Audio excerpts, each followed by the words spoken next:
अस्सलाम वालेकुम दोस्तों, आज मैं आपको बनाना सिखाऊंगी चिकन कोफ्ते जो खाने में भी बहुत टेस्टफुल है और इसको बनाना भी बहुत ज़्यादा आसान है। तो चले फिर बिना वक्त ज़ाय किए रेसिपी को शुरू करते हैं। चिकन कोफ्ते बनाने के लिए हमने सबसे पहले 1 किलो बोनलेस चिकन लिया है।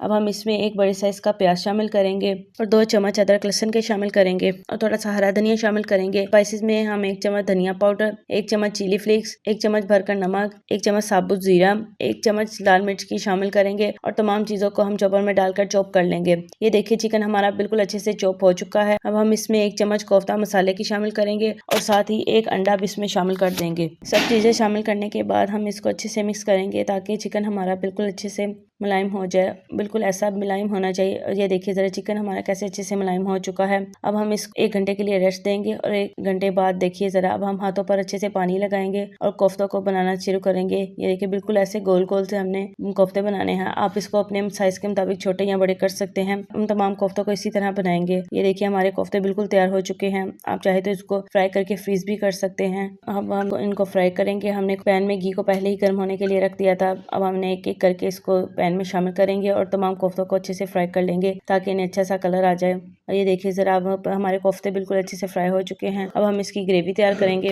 इसके लिए हमने देसी में 1 कप घी लिया है। घी हम ज़्यादा इस्तेमाल करेंगे क्योंकि ग्रेवी में घी ज़्यादा ही इस्तेमाल होता है। अब हम इसमें जो है वो 1 प्याज शामिल करेंगे। प्याजों को हमने ऐसे ऐसे मोटा रखा था क्योंकि हमने उस तमाम मसाले को ब्लेंड करना है। प्याज थोड़ा सा नरम होने के बाद हम इसमें अदरक लहसुन और हरी मिर्चें शामिल कर देंगे और इनको भी हम प्याजों के साथ अच्छे से नरम कर लेंगे। अब देखिए हल्का सा तमाम चीज़ों में कलर आना शुरू हो चुका है। अब हम इसमें 1 टमाटर शामिल कर देंगे और इसे अच्छे से मिक्स करेंगे। टमाटर भी थोड़े से नरम हो जाएं तो फिर हम इन तमाम चीज़ों को निकाल कर ब्लेंड कर लेंगे। ये देखिए ज़रा अब सब चीज़ें जो हैं वो अच्छे से नरम भी हो चुकी हैं और एक अच्छा सा इनको कलर भी आ चुका है। हम इन्हें बाउल में निकाल लेंगे और तमाम चीज़ों को हम ब्लेंड कर लेंगे।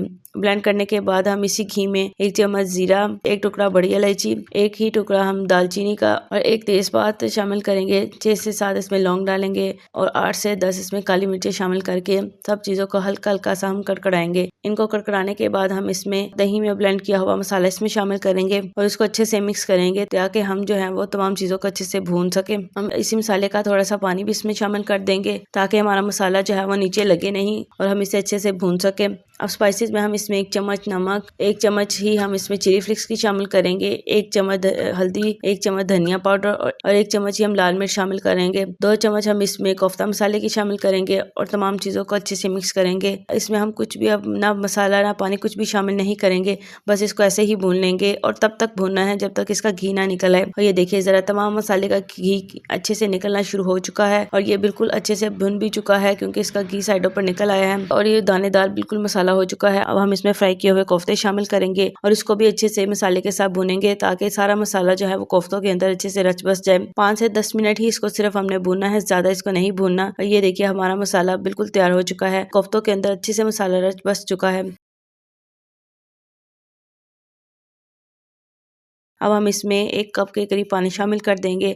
आपकी मर्ज़ी है, आप जितना चाहे इसमें पानी शामिल कर सकते हैं, ज़्यादा या कम। और थोड़ी देर पकने के बाद हम इसमें अंडे शामिल करेंगे और अंडों को भी अच्छे से मिक्स करने के बाद हरी मिर्चें, बारीक कटी हुई हरी मिर्चें और हरा धनिया शामिल कर देंगे और इसे अच्छे से मिक्स करेंगे और ऊपर से कवर लगा देंगे ताकि पानी जो है वो हमारा अच्छे से पक जाए। अब 5 मिनट पकने के बाद देखिए ज़रा अंडे कोफ्ते बिल्कुल तैयार हो चुके हैं। इसकी ग्रेवी देखिए ना ज़्यादा पतली है ना ज़्यादा गाढ़ी। हमारे अंडे कोफ्ते अब बिल्कुल तैयार हो चुके हैं।